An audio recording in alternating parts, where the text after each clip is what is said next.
I want to introduce our first story for the evening.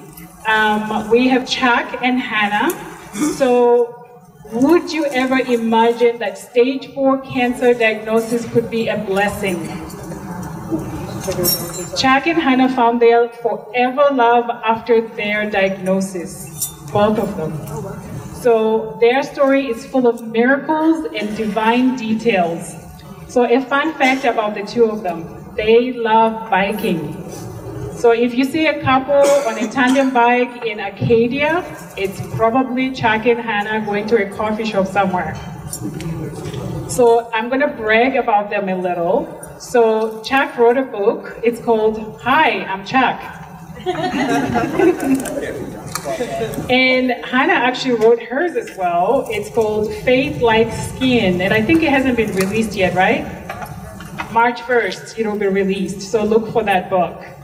And so together, they started a foundation. It's called the Living Hope Foundation, the Living Hope Cancer Foundation.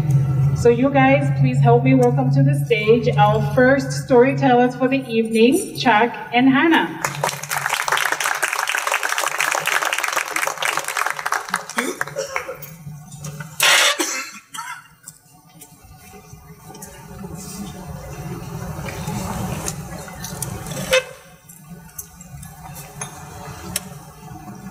Really, we could share a mic. We share everything else. Stay closer than that.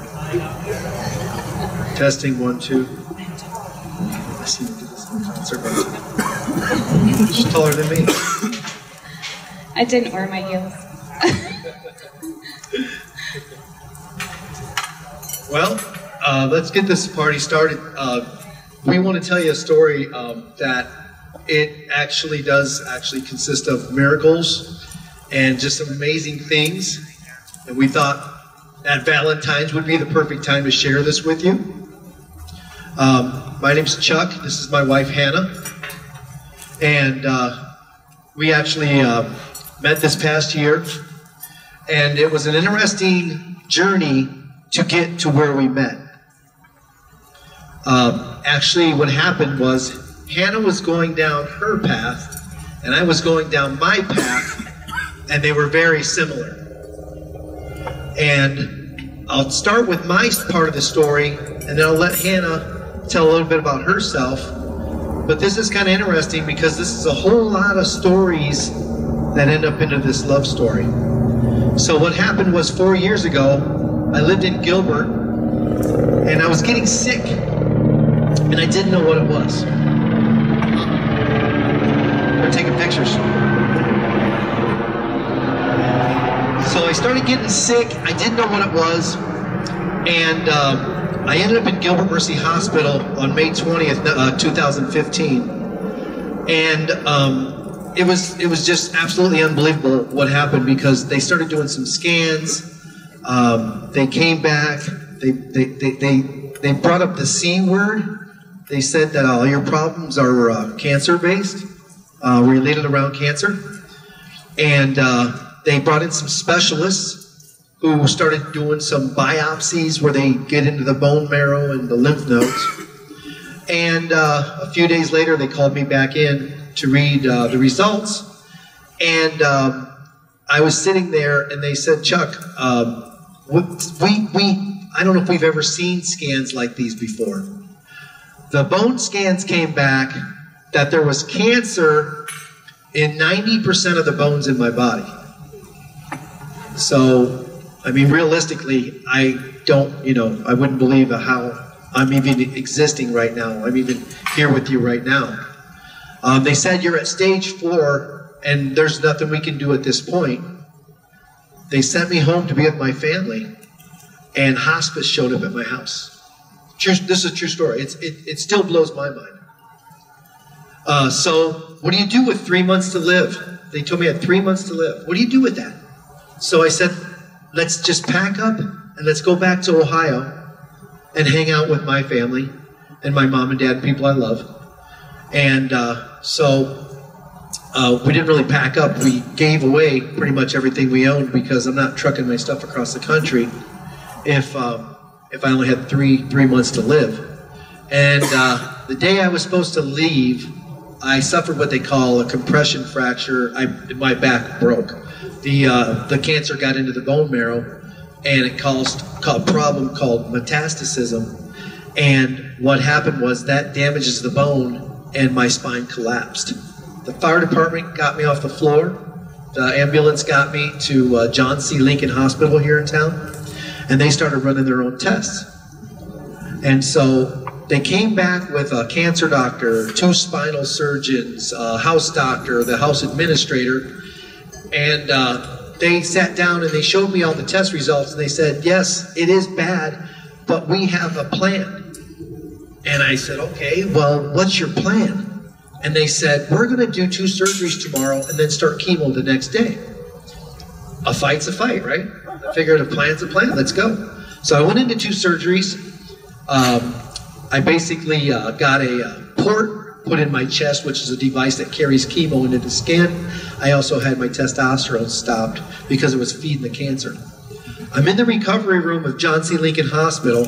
I'm laying flat on my back on a hospital bed. I'm talking to the doctors and nurses, and I'm watching them getting other people ready for their surgeries, and I started to get a chill. It got really cold in the room. And as I looked around, I did one of these numbers, and as I looked over my shoulder, I did a double take, and I was joined by Jesus, was standing right here next to me. And I look over and I see this brown robe and this white scarf and this beard, and knew I was in the presence of Jesus. And he reached his hand out and he touched me on the shoulder, and then he was gone. Maybe 2, maybe 3 seconds. I started recovering so fast from stage 4 cancer that my doctors and my family and my friends watching this on social media were just absolutely blown away. My cancer doctor, to this day, she says, your journey is not of medicine, it is miraculous. She said, I've never seen anything like this, I don't have an explanation, and she said, I think about you every day. Well, I started going through this journey, still human, trying to figure out if, it was gonna be a short journey or a long journey, but I was getting better. And also, the neat thing that started happening was the phone started ringing because people wanted to know what I was doing because I was a survivor. They were calling me from all over the country. Somebody told them about my story, or they seen it on Facebook, and they started calling, and they said, what did you do? You're the survivor. And I found myself in a realm that I never thought I'd be in, from a guy that owned a landscaping business to coaching and helping cancer people. Blown away, but I knew this is where God wanted me. So I started working more and more people, hours and hours of my day, either on the phone, in their houses, at the hospitals, working with cancer people. Well, I got a message from my cousin that lives here in Phoenix, and she said my friend was diagnosed with stage 4 breast cancer. She wrote a book, which I wrote a book also, so she said she wrote a book and she wants to talk to you about publishing the book. And so my cousin Heather introduced me to my new bride, Hannah. I'm going to tell you the love story part, I think. So that was last summer, specifically last August. And I wrote a book about the 5 major losses in my life that happened in about 2.5 years. I'm sorry, I have laryngitis, so my voice is going. So I actually had a major move, a divorce after 21 years of marriage. Got diagnosed with cancer in 2016, so a year after he did, which progressed to metastatic the following year. I lost my career as an operating room nurse, and then my best friend committed suicide. And through all of that journey, I just had to write a book. It's very cathartic. I wanted to remember all the lessons that I learned. And so I get home from writing it in July. I went out east, and so I talked to his cousin Heather, who's one of my really good friends, and she told me about Chuck. And so I was like, well, I'm going to pick his brain. I'm not going to figure out how to publish this book on my own. I might as well use somebody that's done it. And so first I stalked him on Facebook because I wasn't going to reach out to somebody I didn't know. And you know how well we get to know people on social media, right? So I was like, I had this fleeting thought, wow, this guy could handle my story, because I have 4 kids. He has 2 sons, I have 4 sons. He's gone through cancer. He might actually be able to handle the fact that I have cancer. And very fleeting thought. I sent him a message, but as a kind of getting famous guy on Facebook, I guess, he had 5,000 friends. Like, who has 5,000 friends? And that's the cap. And so I had my message actually went to that other folder in Messenger, and that was last August. He found it at the end of September. But I was in Europe at the time visiting family. And so he's like, hey, let's meet for coffee. And I'm like, hey, I'm in Europe. So it took 3 weeks, and he picked me up from the airport. So we actually online dated for 3 weeks before we met in person. And he shows up to Did you guys hear the dates? Did you guys hear the dates? August 28th. Of this year. We just met. We just met. So if you believe in, miracles, this is more of a blessing than I ever imagined in my life. We just met 4 months ago. Yes. We actually. That was October 29th. We were forced to chat on the phone. In Europe, we couldn't even FaceTime. And then when she got to Philadelphia to visit some friends there for a few days, we got to FaceTime and we started talking. And I'm looking at this beautiful face on my phone, and I'm going, "We're getting married." And she's like, "Brakes! Put on the brakes, buddy. I gotta meet you in person first." But he picked me up from the airport, and we haven't stopped talking since. And we talked for 2.5 hours that night, had breakfast the next morning, and literally have seen each other every single day since. And got engaged November 14 and married January 1st. And this man is my best friend. So, and we'll go back a little bit. We'll go back a little bit. First of all, we're both parents. I've got 2 boys and she's got 4. How old are our boys? 17, 18, 19, 20, 21, and 22. True story. So here's what we got to. When we started talking and we established a lot of things, first over the phone and then in person, the foundation was absolutely amazing. After my journey, now I'm speaking on stages at churches, telling my story. I needed somebody that also had a belief in God. We started getting into the conversation, and she said, all the things you go through with cancer, the physical, the mental, the emotional, we started like, boy, this is really interesting, And then we started talking about the boys, our kids. There were so many things in common that the foundation was solid, and with the complete understanding that me at 54 and Hannah at 46, we grew up, we just met. So we're bringing a lot of things to this party. But what we understood was we could communicate and we could talk about anything else, problems, fun things, whatever that may be. And those things, none of them were going to be deal breakers. And the foundation was beautiful. And so for parents, what do you tell your kids? Slow down. Take it easy. You're going to get your heart broken.